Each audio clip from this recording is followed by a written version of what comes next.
Hello everyone, তো আজকে হয়ে গেল বিশ্বকর্মা পুজো। আর দেখো আমার গাছগুলি আমাদের এখানে ফ্লাড যখন হয়েছিল, আমার বেশিরভাগ গাছের অবস্থা একদমই খারাপ হয়ে গেছিলো। আমি অনেক কষ্টে এগুলোকে আবার সুন্দর করে আস্তে আস্তে করে তুলছি। এই গাছটাও দেখো এখনও আছে একটু একটু খারাপ, আর এই গাছটাতে আমার টোটালি খারাপ হয়ে গেছিলো, মরে গেছিলো, কিন্তু ওখানে আবার নতুন করে পাতা দিয়েছে। তো সবগুলি গাছে আবার আস্তে আস্তে করে সুন্দর হচ্ছে। আমি এগুলোকে আবার মাটি টাটি রোজ জল দিয়ে সুন্দর করে তুলছি। কিন্তু অনেক টপ, অনেক ফুল গাছ নষ্ট হয়ে গেছে, অনেক টপ আমার ফ্ল্যাটে চলে গেছে, অনেক ফুল টপ ফুল সুদ্ধা গাছ সুদ্ধা টপ চলে গেছে। তো দেখো মাম্মামি এখানে ওর সাইকেল ধুচ্ছে। প্রতি বছর মাম্মাম ওর সাইকেলটাকে ধুয়ে টুয়ে সেখানে মালা ওলা লাগায়। তো আজকেও সে তার নিজের সাইকেলটা নিজে ধুচ্ছে, ধুচ্ছে আর কি, সার্ফটাকে বরবাদ করছে। তো সুন্দর করে ওর সাইকেলটা ধুয়ে নিচ্ছে ও আর ওর দাদা, ওর দুজনের সাইকেলে পুজো দেবে, মালাওয়ালা পরাবে ওরা দুজন।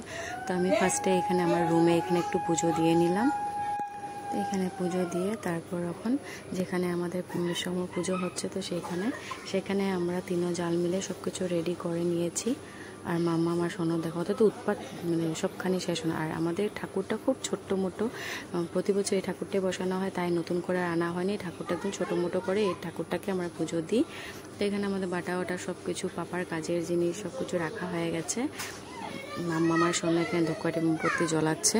এখানে আমাদের পুজো হয়ে গেছে। আমি যাব হলো একটু নদীতে, আমি গঙ্গা পুজো দেবো। অনেকদিন ধরে ভাবছিলাম যে মাম্মামের জন্য আমি একটু পুজো দেবো গঙ্গাতে। তো আজকে ভাবলাম দিনটাও ভালো আছে আর পুজোর দিনও, তো গিয়ে দিয়ে আসি। তো আমি এখানে পাপার সাইকেল আর মাম্মামের সাইকেলটাতে একটু সিঁদুর লাগিয়ে দিলাম। বনু এখানে পুজো দিয়ে দিল আর পাপা মালা লাগিয়ে নিচ্ছে। তো এখান থেকে এখন আমার সিধা ড্রেস পরে চলে যাব নদীতে।